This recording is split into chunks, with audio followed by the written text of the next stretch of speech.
On Friday. Okay. We're live. We're live. Go. Hang on a second. Thank you very much for tuning in, being one of the first ones to tune in live on Facebook. If you could hang on for 1 second, we just got to help Manolis share this. So, Manolis, are you all right? Are you sharing this? Okay. I don't. Oh, there it is. Okay. You got it? Sorry, it's all shared. Okay, excellent. We can begin.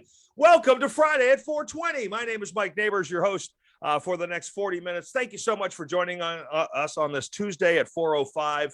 As we like to move the show around, it really proves to us who the real fans are. They're just waiting by Facebook for this show to pop up at any time. Thank you for being a real fan. We appreciate it. Got a great show for you, a very special guest, and we're going to get to it all. But first, we got to introduce the panel, and we always start with my life coach and mentor, Mr. Patrick Coppolino. Buongiorno. Buongiorno, Patrick. How are you, my friend? I'm good. How are you? That's good. We haven't seen each other in a couple of weeks. How you been? Yeah, not too bad. We were at Levity last night with Dan and Manolis and some others. Scott Falconbridge. We were filming a sketch. Remember that Scott was doing that online show? That's right. Yes. Last time we talked to him. So he's doing another one in December, a Christmas episode. So we shot a really cool Christmas sketch last night. It's really funny. Excellent. Well, that's good. And what did you play a part in it? Were you helping with other things? Were you serving drinks? What were you doing? Filming, directing. And filming and directing. And I have to edit it, but and then these guys were in it. Scott wrote it, and he's in it as well. And I have to edit it, which is like that sounded like the plus I only get to film it and direct it if I edit. Excellent. Oh, well, that's good. We really look forward to seeing the results of said program. Also on our panel, as usual, Mr. Manolis Zontanos. Hey, I'm so happy. Hey, buddy, go ahead. You're gonna say something. Well, I was. So, I was just thinking about this. I don't know if you guys know, but, this isn't the only thing I do. Can you imagine? It is. You don't say. It is the only thing you guys do. Sorry.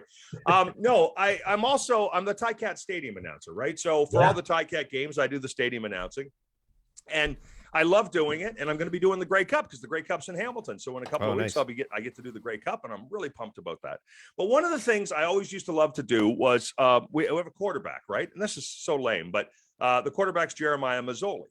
And so when he first started with the team, he would do an awesome play. He did a lot of running, so he would run, and if he ran for a first down, I would scream, "Holy moly, Jeremiah Mazzoli!" which was a fun kind of quirky thing to yell, right? It's amazing. Yeah, well, I thought so. But the problem is over this past season, he doesn't run anymore because he got injured a couple of times. So now there's never a reason to yell it, and I kind of miss it. So suddenly it dawned on me, holy moly, my friend Manoli. There you go. There you go. Right? Well, that's way better. I thought you wanted me to start learning how to play football. Yeah. I was just going to tell you, I've cooked up a brand new friend intro for you. So next time we're together, if we ever go out together, as I'm going to go in the room first, and then I'll introduce you. I'll get everyone's attention, and I'll introduce you, and you can walk in the room that way. I would love that, Mike. Wouldn't that be cool? That'd be great. I'm happy to be here. Bring your own announcer with you. That'd be fantastic. Dude, I feel so great right now because we get just to talk. When I did that thing last night for Scott, I had to memorize a bunch of lines. Oh, no. Oh, you have no idea how the toll that takes on my brain. I can imagine. Well, listen, there's no memorized lines here. Nobody knows what's going to happen, particularly with this guest. Ladies and gentlemen, please welcome to the show. He's been here once before. It took us a while to have him back, but now that there aren't any censors, we're like, yeah, let's get Dan Brennan back in the house. How are you, Daniel? I'm really good. As you can tell from the decorations here. I'm still where I was at the beginning of the pandemic, locked in my cruise liner room under quarantine on the good ship Death Before Decaf. So it's been a good couple of years. So you're enjoying it. Yeah, exactly. I noticed sparse attire there. I say, no, you haven't decorated for Christmas yet, obviously. Well, that's it. We took down the Halloween decorations. We haven't had a chance to get to everything else, the new season. Get the Christmas stuff up. So how have you been? Obviously, last night you were out doing a little bit of work with our friends here. What else have you been up to during the pandemic? Yeah, well, I'm really glad that comedy is back and that we're allowed to gather again. I'll be honest with you. having comedy taken away was really, really tough, you know. And as fun as Zoom shows can be, they're just not the same thing as having that live audience there and everything that can happen, everything that can go wrong, and everything that can go right at a show. So in terms of my mental health, now that we're allowed to be at the club and out around doing comedy 5-6 nights a week, I'm in a much better place than I was. The day job is fantastic. It's allowing me to be more productive in my comedy. So all the things I was working towards when we probably last spoke, a lot of that has come true. A lot of that has come to fruition since then. So so the answer is I'm in a pretty good place. That is fantastic. Good to hear. And we're really glad that you could take some time out of your busy schedule to hang out with us. And these two lung kids here, both drinking heavily. What the hell are you both just doing? don't tell my boss. Okay, no. Tell my boss. I took a microdose pill and now I'm drinking rye. That's what I'm doing. That's what you're doing. My favorite part of the show is with about 5 minutes left, he does a 5-hour energy. For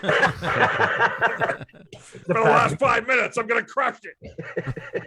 All right. What do you say we get to some topics, shall we? Last time we were all together. And by the way, we thank you for joining us. And don't forget, you can always check out previous episodes of Friday at 420 on any streaming service, including the previous one Dan was on. You can check out all the previous episodes on any streaming service. So please feel free to do that. And don't forget to share. If you're watching on Facebook right now, share it, like it. Send us a question, a comment, whatever you want to do. Engage with us. We would love to engage with you, or in Manolis's case, be engaged to you. So we'll see how it goes. All right. We introduced a new idea where you get to pick the numbers. So here are the envelopes, 12 of them that I stole from my previous employer. And Dan Brennan, you get to pick any number between 1 and 12 for your. I'm always going to go with my lucky number 3. Wow. This is only the second time we've done this. I shuffle the envelopes. Number 3 was sitting on top. Boom. Shut the door. That's happened twice now. Are they mixed up though? They're all. I shuffled them. I literally shuffled them, and number 3 was on top, and that's Dan's lucky number. And right out of the gate, we're doing a stand-up comedy question. Perfect. Oh, good. Perfect for this. Okay, Dan. Here's the deal. You're opening for a comic. Who is the comic that you would love to open for? And it can be your favorite, or it can be one who you think style-wise you just fit. It might not necessarily be your favorite. Who is the comic that you are going to? I'll throw a complete curveball. There is a UK comic called Stuart Lee, who many of the comics over there consider not the godfather of UK comedy, but certainly a big influence on them. And I think like the stuff that he's doing now, it's just so out there. It's so beyond anything we're seeing on these shores that I would love to open up for him. He's also, he writes for the music magazines over there. So he's really into the music scene, and he wrote the Jerry Springer opera, or at least he was one of the people who wrote the Jerry Springer opera. And he just has this amazing way of, I guess the kids call it meta comedy, right? But like he starts one of his specials talking about, this is my 4th special. I'm the great Stuart Lee. Should be no problem to come up with, material for this. And he talks about a drive he took down the main street in his town and all the different stores. And he goes into each store, and then it builds. You have to hear it. It's just amazing. You know what I mean? Like it's truly really amazing. Cool trip, stuff. Yeah, and he slags off other UK comedians, but like from a point of view of like what's the word I'm looking for? He's the purest of the comedians, right? Like I am the purest comedian. Everyone else can bow to me, and this is why they suck. They run around too much. They make too much noise. They're not as gifted as I am. But so yes, that's who I would. So Stuart Lee, and so people should check out. I'm sure there's stuff on YouTube or wherever you go to find your comedy. Check out Stuart Lee. Yeah, absolutely. I would punch in Stuart Lee, Planet of the Apes. He's got a joke about Planet of the Apes that is amazing. What's the last thing I saw? Oh, Stuart Lee, Loch Ness Monster will take 1:19 of your day, and it'll tell you everything you need to know about the man's style, and it'll have you laughing. So, yeah, I haven't watched it recently or anything. Dan Brennan is opening for Stuart Lee. Would you like to open in the UK for him, or would you rather introduce him to North American audiences? Oh, that'd be interesting. Yeah. I think in the UK, I used to live in the UK, so I'm always up for a trip over there. So there. Okay. Yeah. Where did you live in the UK? Well, after university, I went backpacking and ended up living in London. It's where I started my publishing career. As if there's just jobs in London. So like if you have a degree, I went into a graduate trainee program. I didn't know anything about it. A friend got me the job, So, yeah, that's how careers begin, All right.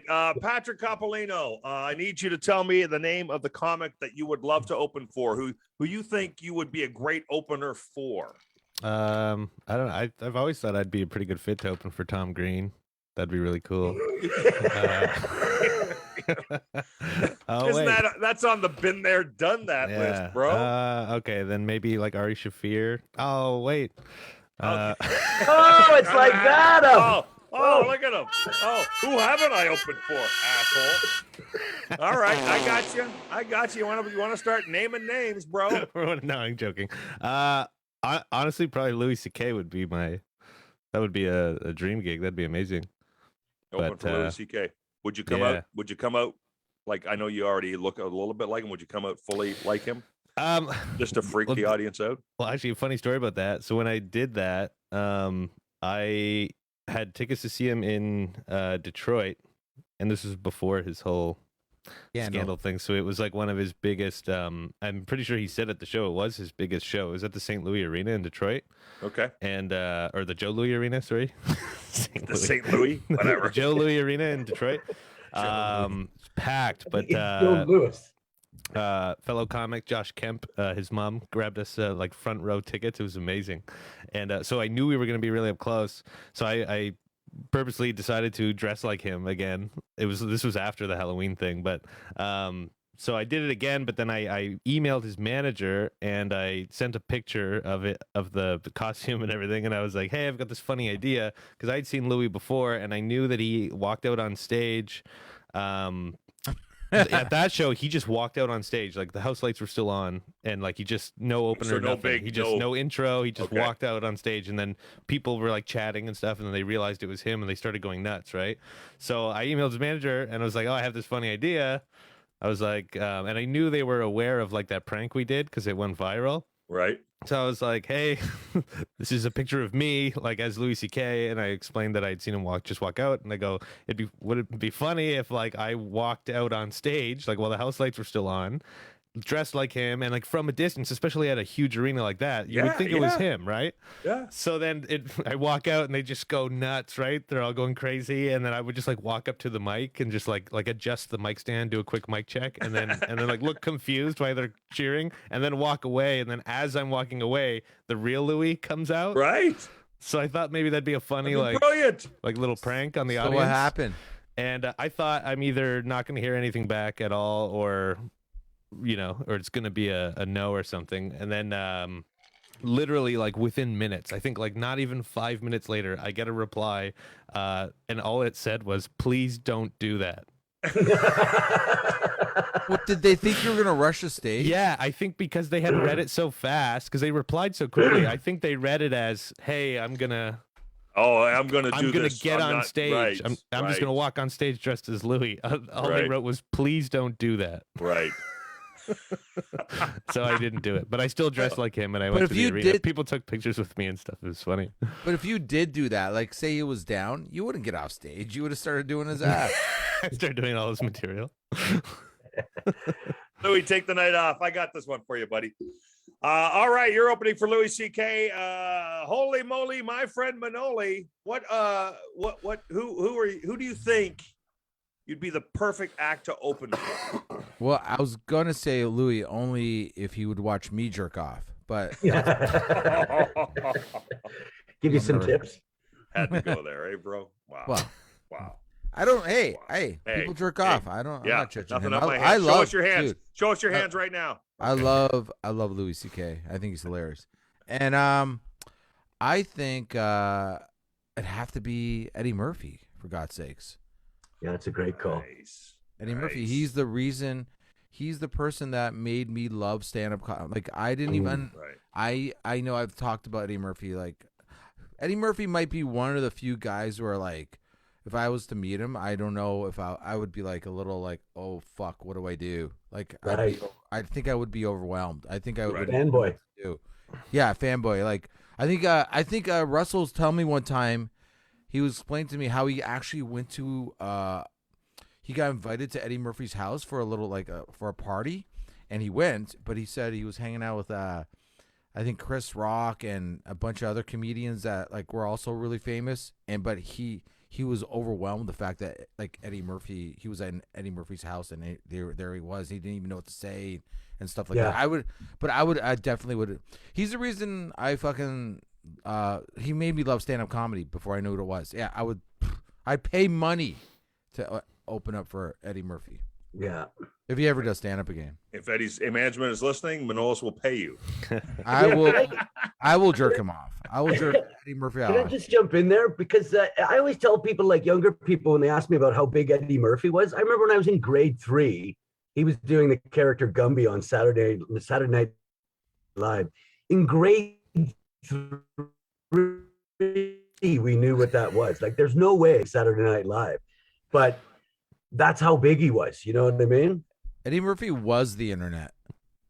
You know, what I mean? Like when Delirious came out, so many like teenage boys got their hands on that tape that it was being played so much. It might as well have been that was like the internet because it was playing everywhere all at the same time all over the world. Yeah, I keep waiting for him to do, like, is he going to do a comeback special? Has he done? I don't know why he teases us for so long about. I know. I just keep waiting. Like, I think the pandemic Netflix got in the way of it. Yeah, because there was talk. Yeah, wasn't it him who said? I could be wrong, but I'm almost positive he came out and said like he decided not to do his comeback because of all the cancel culture shit. He was worried. Oh, he's like, I don't feel like I can talk about anything without getting in trouble. So. Well, he's figured just leave Dave Chappelle would be your example, right? That's a lot of pressure, though, right? Because, like, you know, Eddie Murphy's legacy, and he's looking at all these people who's like now their name is just like anything they've ever done means nothing now. So, and like some of them are like offenders, so like I get it, but you know, he's probably just worried about just saying the wrong thing, and then that's all people will remember him for. Which sucks because he should just be able to come out and make people laugh, which is the whole point, right? Yeah. And you're gonna, you know, it's your right to be offended, but it's also my right to say what I want to say. And if it makes most people laugh, it makes most people laugh. Yeah, yeah. We had a woman interrupt the show on Friday. I was hosting a show down in London, and she was clearly like too drunk, but she started accusing the comedian on stage of being socially racist. That's how drunk she was. Okay, nobody in the building had an idea what social race was. Yeah, yeah. And what the guy was talking about football players fucking cheerleaders. It had nothing to do with anything. She was clearly drunk. But people are just so entitled these days. You know what I mean? They think they get to control their environment like that and ruin everybody else's night. Like she literally wouldn't shut up for 10 minutes. It totally shut down the show. What is social racism? Is like very casual about your racism? That's just something in her head. She's socially racist. Yeah. And if I could just add, it's totally awesome having 4 really white guys talking about that. So what's this cancel culture, dude? But remember Bill Cosby was like making a big deal about like Eddie Murphy swearing. Mm-hmm. Mm-hmm. I mean, how did that all work? He was supposed to. Yeah, I know. How did that turn out for you? Yeah. All right, Patrick Coppolino, give me a number between 1 and 12. You cannot pick 3, as Dan Brennan has picked it. We are doing Friday at 4:20 with our guest Dan Brennan. Go ahead, Patrick. What do you got? 6. Number 6. All right, here we What go. number is it? Oh Jesus, number 6. What number is it? It's way down the pile. They were shuffled. I told you. What was the top one? The top one was number 4. Oh, so they're in order. That was just sometime. You're right. No, they are. I'm mixing them up again. Screw you guys. Best breakfast food. Go, Patrick Coppolino. What's the best breakfast food? And I don't want like a bacon and eggs. I want what on that plate is the best breakfast food. So if you got to have one thing in the morning for breakfast, what's it going to be? Oh, so like not a meal? Not a meal. I want the one item. Is it the bacon? Is it the eggs? Is it the French toast? Is it the cereal? The waffles? What is it? What's the best breakfast food? Bacon. Probably bacon. Bacon? Are you going bacon? I'm going bacon. A lot of people probably would go bacon, but I could eat just eggs, but I don't know. There's something about bacon, especially in the morning. It's the best. Bacon and I would eat just bacon and coffee for breakfast if that was all I had. Nice. Bacon and coffee. There's a breakfast for you. Breakfast of champions right there. Manoli, what do you got? Best breakfast food, brother. Those those when you get those breakfasts and you get those beans. What are those? Are they sweet beans or something or Wasabi? No. like What? No. the beans? You get Beans? those beans Like baked beans, or Yeah, is that it? Where you get like it's like they're like in sauce and stuff. yeah. What is that? Yeah, It's sweet. They're kind of sweet. Yeah, I know what you're talking Sweet about. Yeah, baked those are just like beans? baked beans. Yeah, Baked it's beans. But yeah, I love that, man. Where do you get that? When you order breakfast, what do you mean? What breakfast are you ordering that comes with baked beans? I don't know. Like I guess I remember getting that a bunch of times when I was in the UK. Yes, yeah. If you got like an English fry up, you would get baked beans with that. Yeah. See, okay, there you go. That's Manola's trying to show how worldly he is. Yes, there you go. The best breakfast food comes from the UK. Yeah. A little baked bean. I mean, that's why I was asking, because I order breakfasts all over the place here. Nobody here gives you baked beans. I buy them because I guess I tried them down there. I'll just eat a can of those every once in a while. I can't help myself. Is that when that was when he was on the road with Stuart Lee? Yeah, I used to open. I used to watch me jerk off, and then we. Remember what Stuart Lee used to open for you? Yeah. All right, Danny B, what do you got? What's the best breakfast food? What needs to be on the plate? Well, what needs to be one time I had steak and eggs for breakfast, and I thought that was pretty good. So if I can only choose one of those two things, I'm having steak for breakfast. Oh, you a steak guy, are you? Yeah. I don't have it as often as I'd like, but okay. I make very good burgers. I like working with the beef. What is it called? Country fried steak. It's like breaded. Yeah. You pan fried in oil. It's so good. Ooh, there you go. Forgot about that. I've had that once. It was amazing. I have a good friend of mine who has a steak for dinner every night of the week. That's all. Really? He only likes about 3 foods in the world, I think, and steak's one of them. And so every night he barbecues a steak for dinner, and that's what he's still alive, surprisingly. All right, Manoli, your turn to pick a number between 1 and 12, not 3 or 6. Number? Did you shuffle them? You know what's on top? I shuffled them. It's a different one than one I said. I'm gonna say number 8. Oh, you'd be wrong. Damn it. Good try though. What fun this game is. Try to guess what's on top. Hey, I was almost on the bottom, for God's sakes. Wow. All right, here we go. Topic number 3 on our Friday at 4:20 with our guest Dan Brennan. All right, it's going to put your thinking caps on, kids. What is your rapper name? You've suddenly elevated yourself to the world of rap music. What is your rapper name going to be, Manolis? Zolta Corn Oil. What? Zolta? Or was that, did you say before Zolta? No. Is it just Zolta? Zolta? Corn oil? Zolta corn oil. Yeah. When I was a kid. When I was a lifeguard. When I was a lifeguard, kids would always call me like Zolta Corn Oil sometimes. I don't know why. And they thought it was hilarious. Everybody, they'd call me granola bar, Zola, all kinds of things. But I always like Zolta Corn Oil. I thought it sounded very ridiculous.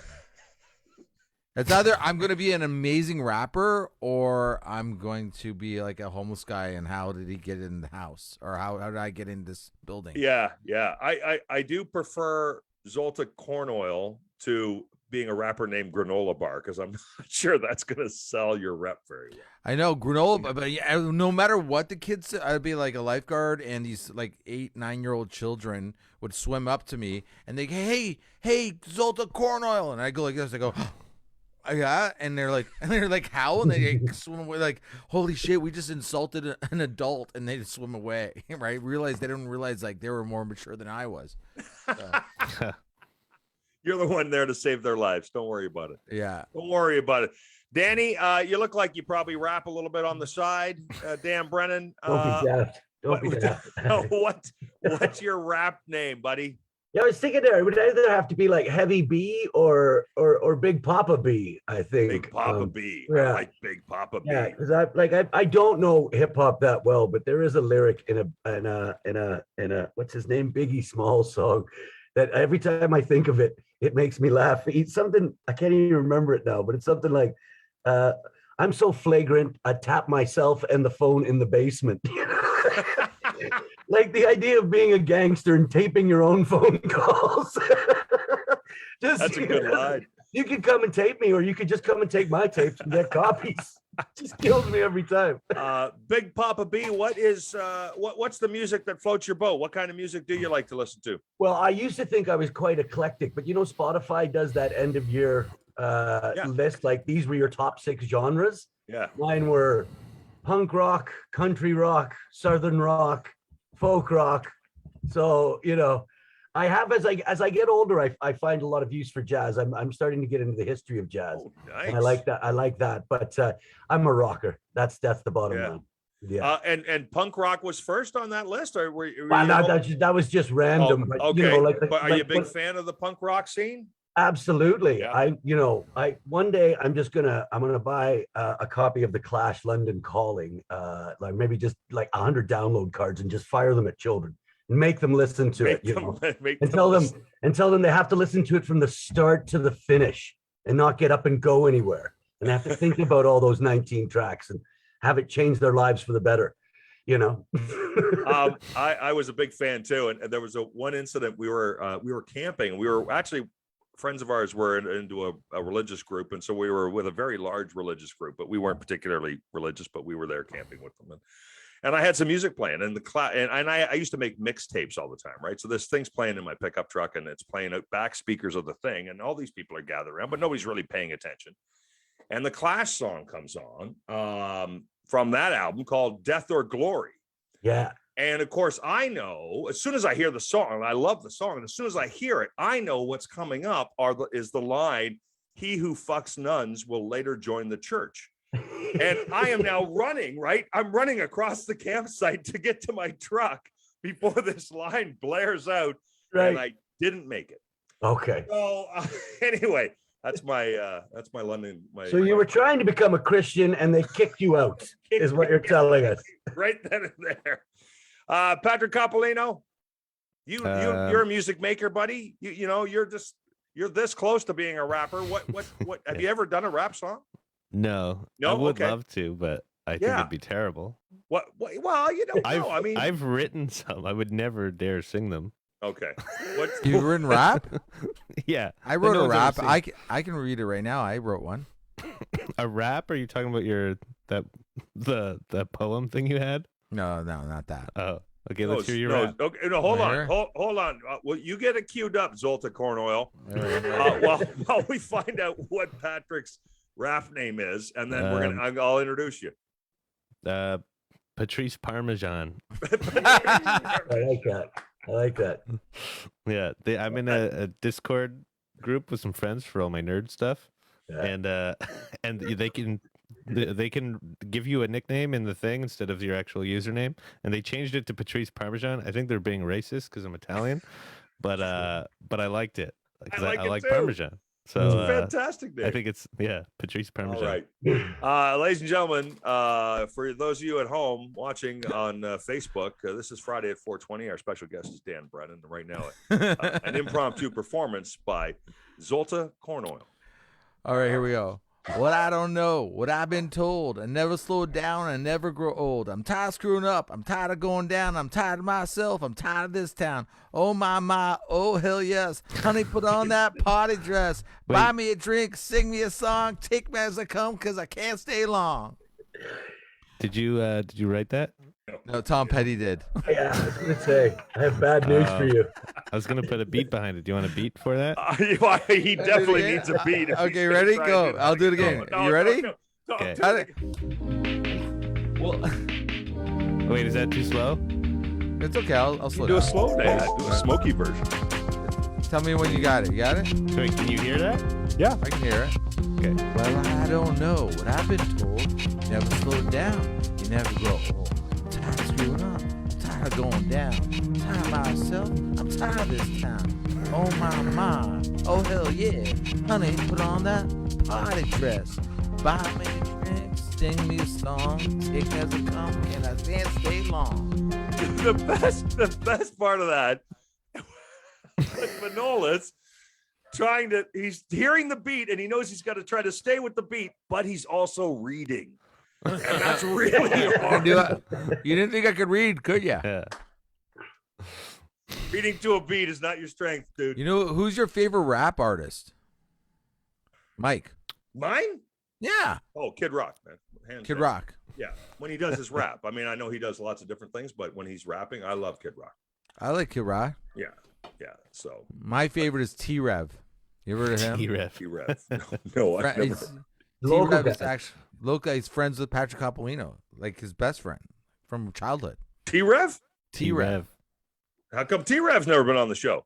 Hey, we should have him on. Oh God. Well, it doesn't No matter because idea. Dan Brennan is on the show. It's Friday at 4:20. We got to get to another topic. Dee, Big Papa B. What do you want? What do you want? What number you want, bro? We're at the point now where I'll start picking numbers that have already been chosen, but let's try and be safe and go 7. Okay, yeah, 7 hasn't been chosen. You got that one, my friend. Was that on top? All right. No, it wasn't. You guys are never going to get We're the worst up today. again. I'm buying a lottery ticket. All right. From rap music to politics, here we go. Dan Brennan, Oh, finish God. this sentence. If I was prime minister, I would. One thing. What would you do? What's the first thing you're going to do, DB? Oh, I don't know. I don't want to get too heavy on this, but I think No, you if get I- heavy, man. You know what? You know what I would do? You know what I would do? You know what I would do? You know what I would do? I would make all of the necessities of life free to people. I'd go straight up socialism, piss off the business people. Wow. But if it was me all by myself, but I didn't have to compromise with anything or anyone like that, food would be free, education would be free, hospitals would be free, the internet would be free. You know what I mean? Yeah. And yeah, I think if you end up with a society where more people are operating from an even platform, we'll end up with a greater country. Thank you, ladies and gentlemen. So vote for me come this Friday, 420. Damn straight up. You know what?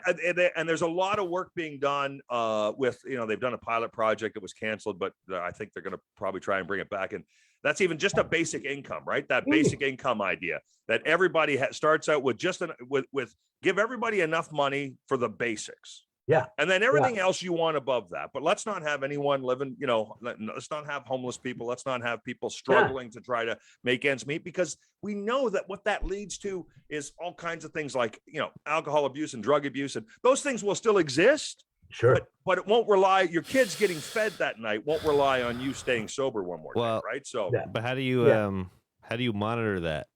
Like, you just give them the money and hope they spend it on the basics? Or I think they should be provided those things instead of the money, right?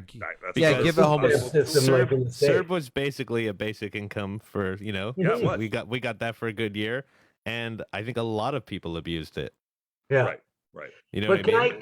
can I get all nerdy and jump in on this point? Because the first person who ever proposed a basic income was Richard Nixon, who was about as conservative an individual as you could come, right?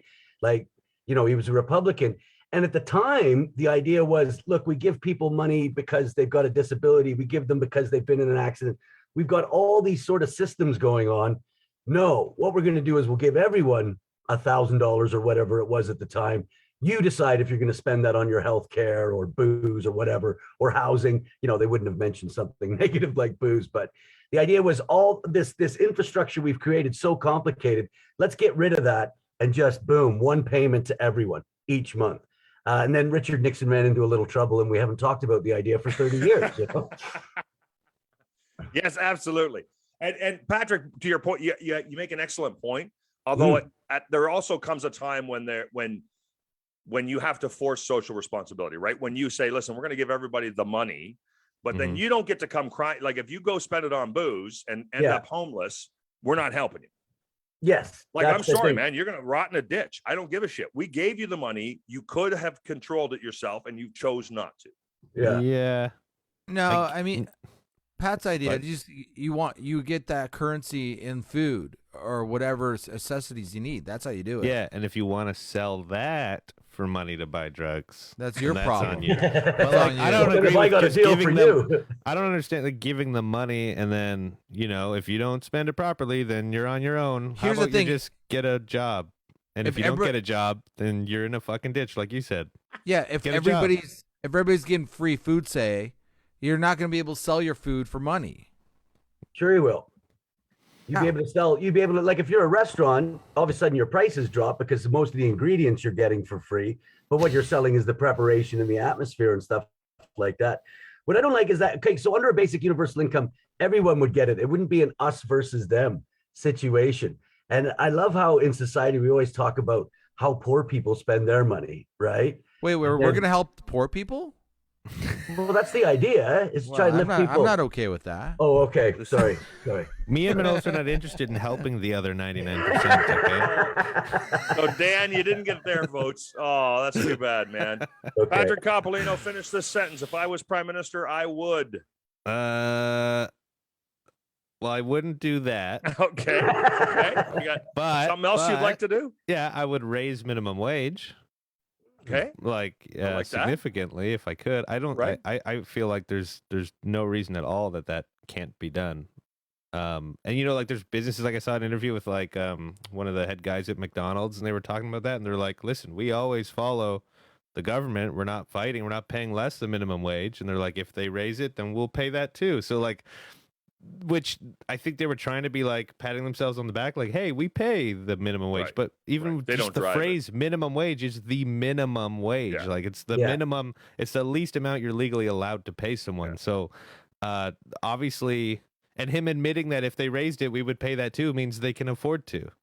So, Well, and ultimately, if you pay more, right? The whole thing is like, oh, like the businesses can't survive. If you pay more, there are people spending more. The people who make minimum wage are the people who spend all of their money. and it's just like anything else. So if you Minimum were to wage give will them go all up, so the $20, prices more will of go them up. would go to McDonald's. Yeah, and people have Yeah. more money to spend, which Yes. I guess in a way, I guess it doesn't really matter because people will get paid more, but then the price of everything will go up anyways. So Yeah, but I think the idea is that What's if you the give difference? if you give rich people handouts or rich businesses or the business world handouts, which we do all the time, that you give rich people the money, they don't spend it, they put it in an investment fund. But if you give poor people money, that goes right back into the economy. You know what I mean? Yeah. The Oh, they government don't sends even- me a check for $60 every month. That goes right back into the economy, I assure you. The worst Really part touches is my that account. rich people don't even put it in investment accounts. They send it offshore. So now it leaves the country, which Yeah. is the worst thing that can happen. Yeah. Manoli, Dude, I got all the answers, bro. finish this Ah, sentence. yes. If I was prime minister, I would. I'd do a few things. First of all, I'd make all drugs free. Okay. So then if That- homeless people wanted eventually to eat, then they'd have to go to work because they can't even sell their drugs to get money for food. They'd actually have to go to work for food. I'd make the food the drugs. Boom. So you're stealing my idea. You're just making it more of a populist one by making it about drugs. yeah. But then No, I'd eventually, make- Manolis, people will be like, "Don't give that homeless guy money. He's going to spend it on food." Exactly. hate that. Exactly. So you're doing it food for the addict. comedy. I flipped the Oh, script, there's bro. Just fat Number homeless people 2. everywhere. Yeah. Perfect. Perfect. Like, Oh, come this on, is bro. why- Suck your dick for some for some carbs. Come on. I just need a piece of bread. No, gonna say no, cock. no, I'm Come not, on, man. Mike. I'll suck Dude, your I'm dick for not some done. cock. I'm not done. Oh, you're not done. Oh, I'm sorry. I'm not done. I thought that was the only idea you were bringing to the No, table. Okay. bike lanes. I would get rid of all bike lanes. Oh no. Yeah, no, hear me out. Okay. And I would make half the road like just I'd make a giant part like I would say say King Street 2 ways and then make Main Street all bike 2 lanes 2 ways for bikes. So you make major arteries in the city so no bikes are allowed on any road that has cars because I don't think bikes and cars I don't think bikes should be on the road with cars because it's not safe. So I would rather be in traffic than have to deal with these yahoos that think they have all the right to be in a bike lane and slow everybody down. Like they can have their own road. I think they should have their own road. Okay. Number 2, women's shelters should be more accessible, and there should be more of them, so women that are in bad situations can just like literally have a situation where they can just go and live in a nice place and everything's set up, and it's like just a really smoother process for them. And then more hospitals. That's it. I thought you were going to say women's shelters should be more accessible because I cannot get in them. I was gonna say, Yeah, they should be more accessible to men. dude, none of us knew where you were going with women's shelter. I think there should be like I think like a women's nice- shelters should be. I think women's shelters should be like almost like they go there and like, holy shit, man, that's like I feel like I'm on a resort. You know what I mean? They should just really like higher end. There should be more money in that, and there should be more like there should be like I'm sure I don't know if there is, but there should be an app like where you can just click on it or whatever city you're in. I'm in trouble, and then it tells you where the closest women's shelter is, and you just go there and like listen. This fucking I'm dating Dan Brennan, and he's like, I can't stand his green glasses anymore. Do you have a room for me? And they say this is for serious problems. Okay. No. Yeah. I think that's really sweet, Manoli. I think that really is sweet because I think that's a lot of the problem with any kind of abuse, that people don't think they have anywhere to go. Yeah, I think it should be just really push it where it's like where we just know even though we don't want to know. Like they're not that we don't want to know, but we're not looking for that information. Like I know where there's McDonald's all over the world. You know what I mean? You just can't because they make sure we know. Right? Yeah. Like we should just know. Like I should know. I don't know. Obviously, but I'm sure a lot of women don't know. I don't know where there's a women's shelter right now, but I'm sure a lot of women don't know. Like we should just know exactly where if there's 10 of them or 5 of them, we should know exactly where they are without even thinking. Okay, is the Good Shepherd just a women's shelter, or is it a shelter in general? They have women's only shelters in Hamilton. Yeah. So, but the important thing is that we don't want anyone to know where the women's shelters are. So there are women's shelters, lots of them, or a number of them, but nobody knows where they are. And that's on purpose. That's on purpose. So guys, well, I mean, then there's got to be a way to figure out where more women should just know where they are. I mean, maybe women do, and I'm just ignorant. But I know there's an app for kids that kids could go. No, it's not an app. It's a website. They can jump on the website and ask any question, right? And if they need to, they can tap escape 3 times, and like it'll delete it from their browser history as well. So anyone checking the computer afterwards wouldn't know they'd been to this site. So maybe that, I don't know if there's the same thing for other types of abuse, but there's a number of ways to access that information, including anonymous helplines and those kinds of things. So the resources are out there, but much to Manoli's point, we don't have enough of them. There's not enough space. And usually with women, or not usually, but at least some of the time with women, is the kids as well, right? So women's shelters now have to also be family shelters, because quite often they also have to bring the kids with them. So that investment is phenomenal. Absolutely. And we should be doing more. I just wanted to get back to the last point you made, which was just randomly, there should be more hospitals. And I need you just to flesh that one out for me. No, I just don't. I think like in general, every time I've ever been to hospitals, I'm not saying the hospitals we have now are like not good. I don't think there should be I think there should be like literally 0 wait time. 0. Like I think the hospitals should be like, I could go and try to break my arm because I'm going to get it fixed in about 30 minutes. You know? So they do have that in the States, as long as you come with $150,000 in your pocket. Yeah. Well, 0 wait time, my friend. No, well, I think dude, everybody pays taxes, man. There's money. You know what I mean? Think about like how much if you buy if you buy a coffee, there's tax on a coffee, right? Yep. Well, how many coffees are we selling in one day? Right. Come on. Right? There should be hospitals on top of hospitals. Yeah, but we also spend a lot. No, we don't. There's a lot of different programs, a lot of things going on out there, buddy. No, there's too much. Trust me, there's too much money. We're converting roads now so that some of them are just for bikes and some of them aren't. I mean, you can't build a road. You can't build a road, Mike. I can build a road tomorrow. You put a bit of gravel down. What about a bike lane? A bike lane? No. We make. He refuses. Don't get me going on those bike lanes. Don't get me going on the back lanes. All right, whose turn is it to select the number? Are we back to? Was it Patrick? Is it Manoli? Is it so. messed up that one? Dan Brennan messed that one up. So I'm pretty sure Patrick was next in my list. Patrick, pick a number. I'm trying to think what was taken. 1 2. to 12. 2. 2. Okay. All right. 2 topic. This will probably be the last topic we get in, boys. So make it a good one. Hey, Patrick, if you're eating dinner, do you mix your food up or do you eat one thing at a time and then move on?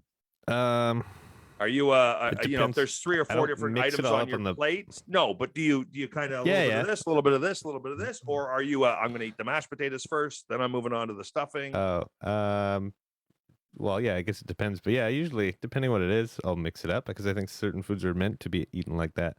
But yeah, I definitely know there's people that like to completely, literally separate it on the plate, even if they can't even touch each other, right? Which is so bizarre. But like something like, let's say Chinese food. Normally, I'll put the rice, maybe like the chicken balls on top of the rice, and then some stuff, all the other stuff like beside it. But then leftover Chinese food, all of it goes in a bowl and mixed up. Chinese food. Yeah, I wish you didn't say that. But the first time I eat it, I know now I want it to actually. Damn it! Oh, why'd you do that to me? The first time I had I never had Chinese food growing up. My dad didn't like it, so we never had it. And then I was like 17, 18 or whatever, and I was with a bunch of friends, and we'd smoke some pot, and everyone had the munchies. And somebody ordered like just this ton of Chinese food from Four Seasons, and I'd never eaten it. And I said to the guy, one of the guys there, I'd never eaten it. And he says, "Let me make you up a plate." So I'm going, oh, that'd be great, because I don't know what the hell all this stuff is. So he dumps everything into a big bowl, dumps sweet and sour sauce. And so the first time I had it was everything mixed together. Yeah. And it was fantastic. It's so good. And so that's how I always eat it now. I mix it. I bring it all in with the sweet and sour. Oh, my God, so good. Now I'm super hungry. How about you, Manoli? I'm literally, my mouth is watering. I'm like. Manoli, do you mix it? Do you mix your food when you're eating it, or do you keep it all in separate piles and sort it out that way? I kind of have it all in a separate, like on the same plate, all separate though. But I like to move around. I like to. Okay, so you move around a little bit of this, a little bit of that. Yeah. Okay, so do you save your favorite item on the plate so that the last couple of spoonfuls are of your favorite piece? Yes. What am I, an animal? Well, hey, don't bug Zolta Cornhole. He's only here for a short time. Listen, you know what? There are nutritionists who tell you should eat your favorite thing first, because then that way, if you're full, it's just shitty stuff on the plate that you don't want. So drink rye as soon as I wake up? Yes. Yeah. That's exactly what they mean. Dan Brennan, you get to bring us home with this question. Do you mix the food up, or do you eat one thing at a time and go around the table? Absolutely. You got to mix the food up. I love mixing the sweet and the savory, the salt and the sweet. So yeah, like I grew up on really nice chicken pies, beef pies, gravy, potatoes, get the veg in there too. Skewer some broccoli, mix it in the potatoes, get it down your gullet. You know what I mean? Yeah, down your gullet. Yeah, if you're a person who doesn't like your food touching, you're probably going to be too picky for me to hang out with anyways. Like I can't understand how you manage to get out of the house in one piece if that's like your big concern in life, there's going to be other stuff going on there, right? Oh, yeah. Probably a lot to unpack, right? Probably. And a big yes to the best bite last for sure. You want to end the meal on a crescendo. Dan Brennan, you got some gigs coming up you can plug here? You got anything in the hopper right now? Absolutely. Well, lots of little gigs. Nothing big to report. I serve at Levity every other weekend. Sometimes they let me do a guest spot if I'm real good, and people show up on time. Other than that, we've got New Year's Eve. I guess that's the next big thing that we're doing. And rock on into the new year, because I'm starting to get a lot more weekend gigs than the last time I was here, and that was kind of the goal. So things are going swimmingly, and I hope to see everyone out there enjoying live comedy again. That well said, Dan, and love having you on as a guest, brother. You always do a great job. We really appreciate you spending the time with us. Manoli, what do you got to say? You got a friend you want to plug? Plug. Wait, I got a lot of things. What? Are you on? Is this thing plugged? Are we gonna give me a beat, dude? No. Oh no, I didn't know what that performances. I didn't know what he was doing there. I'm Put sorry. it back. I'm doing the rest. I'm doing the Rusty Nail comedy show in Kitchener. It's where is it? It's It's at the Crazy Canuck. It may not be at the Crazy Canuck, actually. 141 Ontario Street North. But anyways, I'm doing that this Saturday. I'm doing that, and our friend Brian Mello has a podcast. I don't know what it's called, but I'm sure if you just type Brian Mello, you've been on it. Yeah. Well, I forget what it's called. I know his name. The fact that I know his name is not good. What's the name of this podcast, Manolis? Friday at 4:23. All right. Yes. Check out Brian Mello's podcast. Always a hoot. He does a really cool job. And Manolis is one of his guests, which I'm sure you can find online as well if you want to hear Manolis on another show. See if he's any different than when he's on Friday. Because right here, he's performing, obviously. This isn't the real Manolis. No. I don't normally take mushrooms and drink rye. Patty Coppolino.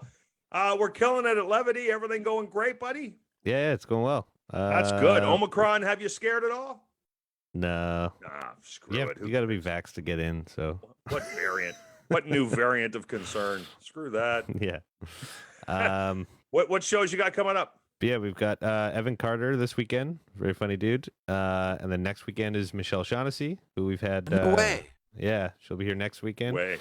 Then the weekend after that is our big weekend with John Doerr, finally. Right, yes. 4 shows. Tickets Still are going really well. Yep. Okay. Yep. The Friday is drying up ticket-wise, but still quite a few tickets for Saturday if you want to grab those. And then after that, we take a little break before New Year's Eve, which is also going to be an exciting show. We know Jeff Leeson is going to headline it now. And we're going to it's a dinner and show. You get your choice of roast beef. Like prime rib, salmon, or chicken, and like potatoes, veggies, all that fun stuff. And your ticket also includes a midnight champagne glass as well. So go to levitycomedyclub.com for all the details on all the tickets to all of those shows and buy them up. You know what? Those New Year's tickets make a great Christmas gift for somebody, right? Yeah. I mean, you want to take somebody out, slide those under the tree. Fantastic. So levitycomedyclub.com for the details. I just got to say about Jeff Leeson, I didn't know, the people, you bring people on here all the time, and I'm not in the comedy club, so I don't really know that much about them. But after we had Jeff on, I stumbled on him on TikTok, and he pops up. Oh, really? He's got a bunch of little videos of him performing on TikTok. Yeah. And this guy does crowd work, right? Is that all he does? Yeah, that's all he did. Posts. He was here. He doesn't do comedy. He just talks to the crowd. Was it this past weekend or the weekend before? That you had him? It was like it was last weekend. He the Friday show was completely different from Saturday. He's hilarious. It's actually really impressive. And the best thing about it too is if you have a crowd and there's a couple people in the crowd that wants to talk to each other and be annoying, like we're like, what the hell are you doing? He'll talk, then he'll just talk to them too. Like he fixes it himself. Like it's I thought the really cool, and these are the clips he's showing, but the really cool thing was he's not, it's not like it's not antagonistic. It's not a fight or whatever. It's just, he just gets them. He's really nice to them while making fun of them. And the guy does a phenomenal job. It's really trippy when you watch the last 2 minutes or so. Yeah. He does like a little, well, I don't want to ruin it for anyone. I think it's a cool little surprise. Okay, sorry. Yeah, it's really, really impressive. A mighty close. I think that's the best way to describe. Yeah, his brain is crazy. I'll say that. Well, I tell you, you'll see him on New Year's Eve at Levity Comedy Club. That's where you'll see him, and he'll do a hell of a job that night. I can only imagine him on champagne. That'll be fantastic. Hey, everybody, thank you so much. Another great episode of Friday at 420. I appreciate you being here, Dan. Boys, we'll talk to you again real soon. And to you, thank you so much for watching our show, for checking out previous episodes on any of the streaming services. And we'll see you again in 7 days. Take it easy. Thanks for having me. Bye now.